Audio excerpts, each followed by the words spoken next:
Having a boyfriend is embarrassing. Welcome back to Phrases I Do or Do Not Buy Into as a therapist. I'm Lauren. We just talk about whether or not phrases or themes or trends going on in the world are therapeutically aligned. Basically, first and foremost, I don't buy into it because I don't buy into one statement or trend being true for everybody. Every single person should be making their decisions and forming their identity based off of their internal locus of control rather than the external locus of control. External locus of control is what other people think and what's popular and what's not popular. What this makes me think of is the idea that women just cannot win. We have to be everything and nothing all at once. In grad school, we read about feminist theory and sort of this superwoman complex of when women got equal rights, they didn't actually get equal rights, they just had more on their plate. So equality in some senses of like, okay, we're allowed to work, we're allowed to have a credit card, we're allowed to do all these things that men do, but nothing got taken away. So then they had to be homemaker and career woman at the same time.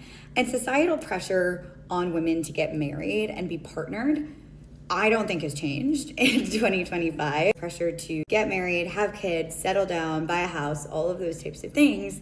And now we have a new phase and trend of, well, actually, no, if you have a boyfriend, it's embarrassing. What are we supposed to do? This is what I would encourage to any client who comes in. I've heard a lot of people say they don't want to be known as the boyfriend girl in their friend group. They both want a partner, but they don't want it to come across like they care too much about their boyfriend and they don't care enough about their friends. So I think there's a really hard balance for women, especially young women, forming their identities and figuring out who they are in the world to achieve here. Don't get me wrong. I think you can be partnered, not partnered. Have a very fulfilling life as a single person, a really fulfilling marriage, choose to have kids, choose to not have kids. But what matters the most is what is best for you. What is your identity? And allowing yourself to explore what you like and don't like rather than listening to whatever is trendy or cool. Because the end of the day will roll around and you have to sit with yourself. Anybody who's out there kind of trying to tell you how to dictate your life, turn inward. Because the internal locus of control that I was talking about is the thing that's going to tell you what is right for you and what you believe in, what makes sense for you.